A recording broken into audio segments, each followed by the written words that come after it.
کہ ہمیں S P model town کے دفتر میں بٹھا کے بلا کے وہاں جو ایریا کا یہاں ڈی ایس پی تھا اس نے مجھے کہا کہ آپ نے آج کے بعد 15 پر کال نہیں کرنی. تھانے جاتے ہیں, تھانے والے بات نہیں سنتے, عدالتوں میں جاتے ہیں, ان کے سٹے کی کوئی قدر قیمت. مافیا اتنا مؤثر ہے, اتنا طاقتور ہے کہ عدالت کے جاری کردہ سٹے آرڈر کو انہوں نے ردی کی ٹوکری میں پھینک دیا. السلام علیکم ناظرین, میں ہوں آپ کا میزبان احمد افتخار. ناظرین, ملک پاکستان میں قبضہ مافیا کے ایسے پنجے گھر چکے ہیں کہ کوئی سسٹم بھی انہیں جڑ سے اکھاڑ کر نہیں پھینک سکا. اس قبضہ مافیا نے غریب بیواؤں اور یتیم بچوں کے سروں سے نہ صرف چھت چھین لی بلکہ ان کی جائیدادوں پر بھی قبضہ کر لیا. اب یہ مافیا اتنا مضبوط ہو چکا ہے کہ نہ صرف انہوں نے پہلے تو غریب بیواؤں اور یتیم بچوں کے سروں سے چھت چھینتے تھے, اب انہوں نے اولیاء اللہ کے درباروں کو بھی نہیں چھوڑا اور وہاں پہ بھی قبضہ کرنا. اولیاء اللہ کے دربار پر نہ صرف قبضہ کیا بلکہ وہاں پہ عالیشان بلڈنگ کھڑی کی اور آج اس کی کمائی سے یہ گلچھرے اڑا رہے ہیں اور عیاشیاں کر رہے ہیں. جی السلام علیکم ڈاکٹر صاحب. وعلیکم السلام ورحمۃ اللہ وبرکاتہ. ڈاکٹر صاحب, سب سے پہلے تو بتائیے گا کہ یہ کیس کیا ہے؟ یہ کیس ملکیتی اور رقبہ ہے, لیکن وراثتی تقسیم سے پہلے ہی ان لوگوں نے اس پر قبضہ کر لیا. اور پہلے تو یہ بتا دینا ضروری سمجھتا ہوں کہ یہ رقبہ 1952 میں 52 میں حضرت سید بدر محی الدین گیلانی قادری بٹالوی رضوان اللہ علیہ آپ نے یہ خریدا.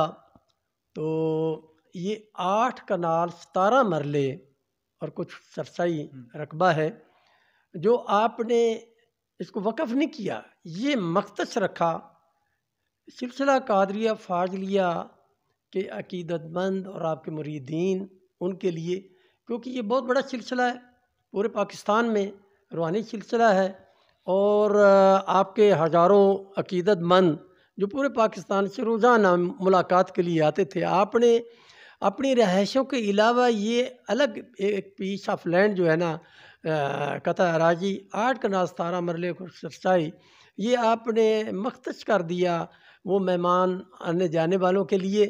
اور اس میں آپ نے مسجد بنائی, مہمان خانے بنائے اور اس میں 2 ہال, ایک میں ماہانہ تقریبات اور ایک میں سالانہ تقریبات منعقد کرنے کے لیے یعنی وہ عمارات بنائیں. پھر یہاں مہمان خانے بنائے, لنگر خانہ بنایا, واش روم بنائے, خدام کے ٹھہرنے کے لیے جگہ بنائی, ایک خوبصورت لائبریری جس میں ہزاروں نایاب کتابیں تھیں وہ آپ نے متلاشیان علم اور حق جو ہے ان کے لیے وہ لائبریری کا قیام فرمایا. اور بلکہ ایک حال میں جو چھوٹا حال تھا اگرچہ اس میں بھی بہت بڑی گنجائش تھی, تو اس کے ایک کارنر میں آپ نے منہ مبارک حضور نبی کریم صلی اللہ علیہ وآلہ وسلم آپ کا منہ مبارک انتہائی اس کو احتشام اور ادب و احترام کے ساتھ اس کو رکھایا ہوا تھا. اور زائرین جو یہاں حضرت صاحب کی زیارت کے لیے, دعاؤں کے لیے, تعویذات کے لیے آتے تھے تو اس کی بھی زیارت کیا کرتے تھے. یہ جو زمین ہے یہ کتنے رقبے پہ محیط ہے؟ یہ جس طرح میں عرض کر رہا ہوں کہ یہ 8 کنال 17 مرلے کچھ سرسائی ہے اور یہ خریدی گئی ہے Lahore improvement trust, Lahore improvement trust LDA کے مارج وجود میں آنے سے پہلے لاہور کی ڈیولپمنٹ کے لیے یہ ادارہ تھا. آپ نے اس سے پرچیز کی اور وہ جو سیل ڈیڈ ہے وہ that is duly registered by the sub registrar Lahore. کتنا ٹائم ہو گیا اس کو قبضہ ہوئے؟ یہ 2018 میں اس پر قبضہ کیا گیا اور قبضے کے بعد جب انہوں نے بلڈنگ گرانی شروع کی تو ہم نے کمپلینٹ جو ہے وہ 2020 میں کی ہے. اچھا, یہ ہماری پہلی اپلیکیشن ہے SHO کو, کیونکہ انہوں نے اس بلڈنگ کو جب گرانا شروع کیا ہمیں تب پتہ چلا اچھا کہ یہ تو بلڈنگ کو بھی اب گرا رہے ہیں.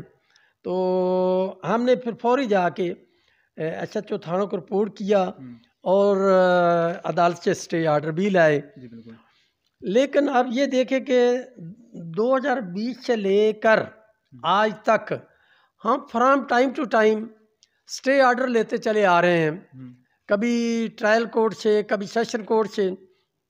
اس کے باوجود وہ لوگ کام سے نہیں رکے، وہ اپنا ناجائز تعمیرات کا کام کرتے ہی رہے ہیں. اچھا، تو جب آپ سٹے بھی لے آئے ہیں، پولیس کے آرڈر بھی، عدالت کے آرڈر بھی آ گئے ہیں، تو پولیس آتی ہے یہاں پہ یہ قبضہ رکوانے کے لیے، جو تعمیرات انہوں نے کنٹینیو کی ہے اس کو رکوانے کے لیے؟ متعدد بار ہماری ہی کال پر پولیس آئی، لیکن سپورٹ ان کی ہی کی.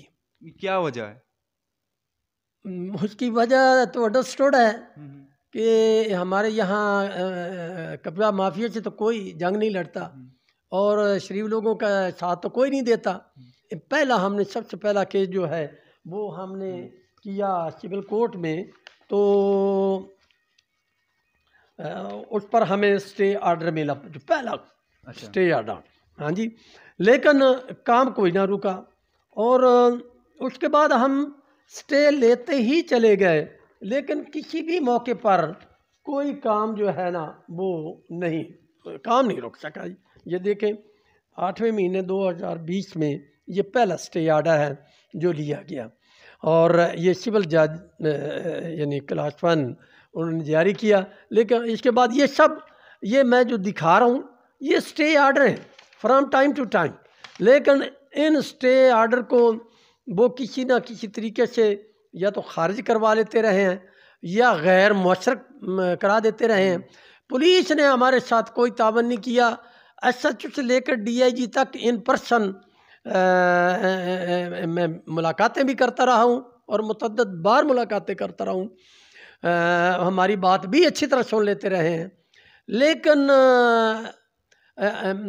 یعنی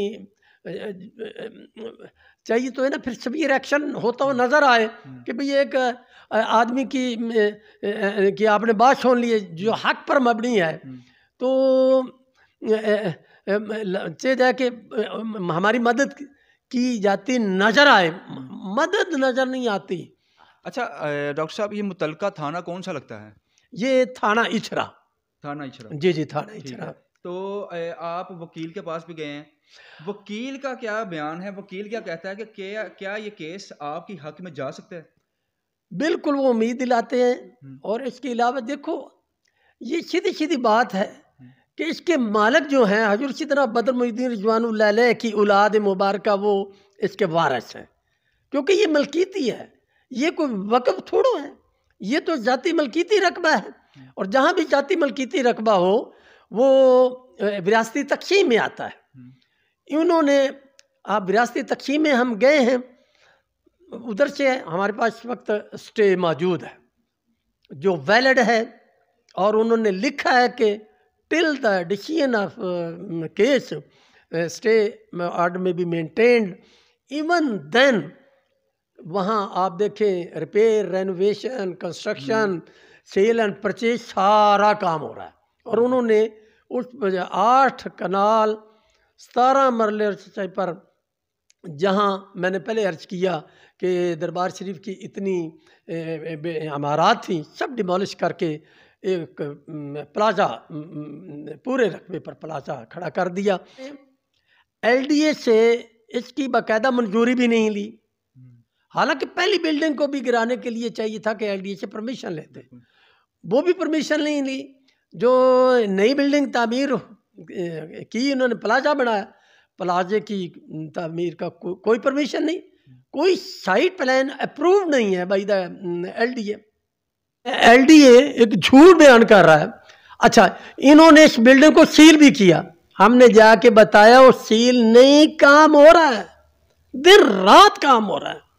مجھے کیسے ہو رہا ہے؟ ہم نے کہا جناب چور دروازہ ہے، ہم آپ کو تصویر دکھا دیتے ہیں، اس چور دروازے سے میٹیریل بھی جاتا ہے، مستری مزدور بھی اندر جاتا ہے اور کام ہو. اور آپ اندازہ لگائیں کہ ایل ڈی اے کو اپلیکیشن یہ تو تھانہ اچھروں کو دی گئی اپلیکیشن، یہ ابھی بہت اپلیکیشنیں ہیں، اور اسی طرح یہ D G L D A کو کے دفتر میں اور ان کے ون ونڈو پر جمع کرائی گئی اپلیکیشنوں کا بار ہے. کیا کیا دکھائیں، کیا کیا سنائیں. یہ جناب اداروں کا یہ حال ہے کہ یہ ادارے بالکل فیلڈ ہیں. یہ بوسیدہ نظام اور یہ عدالتی نظام انگریزوں کا چھوڑا ہوا یہ ہمارے مسائل کا حل نہیں ہے. میں کوئی سیاسی آدمی نہیں ہوں، لیکن میں نے دھکے کھا کے یہ 2-3 سالوں میں جو دھکے کھائے ہیں کورٹوں کے، عدالتوں کے، تھانوں کے، ایل ڈی کے آفس کے، تو اس کی روشنی میں عرض کروں، being a bona fide citizen of this Pakistan, this country, Pakistan جو میرا وطن ہے، جس کے لیے جان مال قربان ہے. جی تو ناظرین، آپ نے دیکھا کہ کس طرح اس کیس میں پراپرٹی پہ قبضہ کیا گیا، اور یہ صرف پراپرٹی ہی نہیں تھی، صرف یہ ایک یہاں پہ لنگر خانہ تھا، مزار شریف تھا، مسجد تھی، جس کو گرا کر یہاں پہ تعمیرات کی گئی اور ایک عالیشان بلڈنگ پلازا بنایا گیا. اور یہ تقریباً کافی عرصے سے جون سا ہے یہ عدالتوں کے چکر لگا رہے ہیں. یہ اس کیس کے مدعی ہیں جو کہ اس کیس کو دیکھ رہے ہیں اور عدالتوں کے چکر لگا رہے ہیں. عدالت کی طرف سے حکم بھی جاری ہو گیا ہے، ایل ڈی اے آتی ہے، ان سے پیسے لیتی ہے اور چپ کر کے بیٹھ جاتی ہے. سننے میں یہ بھی آیا ہے کہ ایل ڈی اے کا جو ٹرک ہے وہ بھی یہاں پہ موجود تھا، اور اس کی نگرانی میں یہ تعمیرات بھی. اسی کے ساتھ اپنے میزبان احمد افتخار کو اجازت دیجیے. اللہ حافظ.